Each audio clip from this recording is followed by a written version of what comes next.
Okay, Mr. Bahari, one last question, Mr. Bagai, if I can. Iranian officials have projected an image of strength and stability and even victory in the face of this conflict. As you say, Iran was attacked by Israel. But the toll has been significant for Iran. Over 600 casualties, widespread destruction of military sites, civilian sites. We don't know the extent of the destruction of the nuclear sites yet. When Iranian officials claim victory today, what does victory mean? What does victory look like? What did Iran achieve realistically in this conflict? Yeah, we suffered a lot, that's for sure. Our people were massacred by Israeli aggression. That's war crimes, crimes against humanity, and they have to be held accountable. But the point is that our people showed that they are resolute in defense of their national security and sovereignty. And I think, given the fact that this imposed war was orchestrated, was planned, and was operationalized by the help of Americans, it means that we had to resist against an attack by the United States, by Israelis, by two nuclear-armed actors, and the fact that they were supported by some other actors as well across the Western Hemisphere.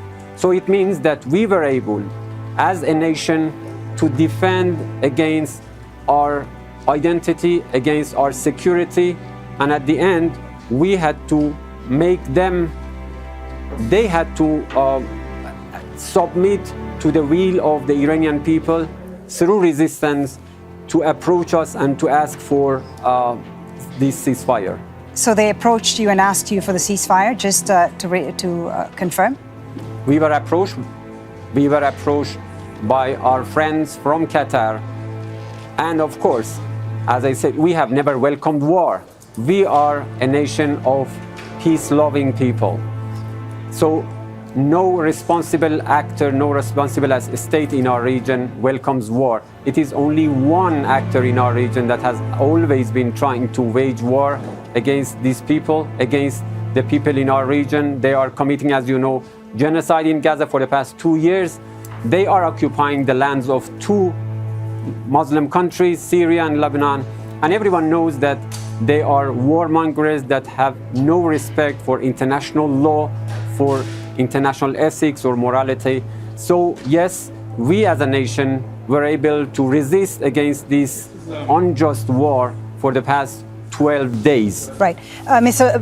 Bagai, just one final question, if I may. You mentioned Qatar, and the Qataris have expressed dissatisfaction at the attack on the American base here in Qatar, strongly condemned it and said that this constitutes a scar in the relationship between Iran and Qatar today. What is Iran going to do to repair this relationship?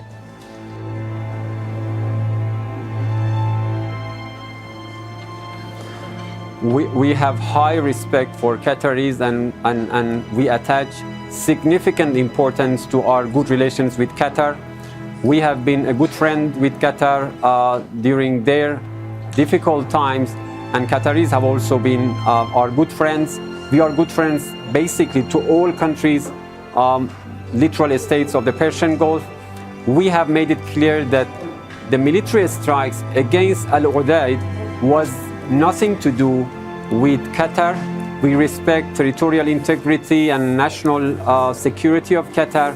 It was in exercise of our right of self-defense against American aggression against our peaceful nuclear installation. So we, at the high level, our president talked to Qataris, our Minister of Foreign Affairs as well.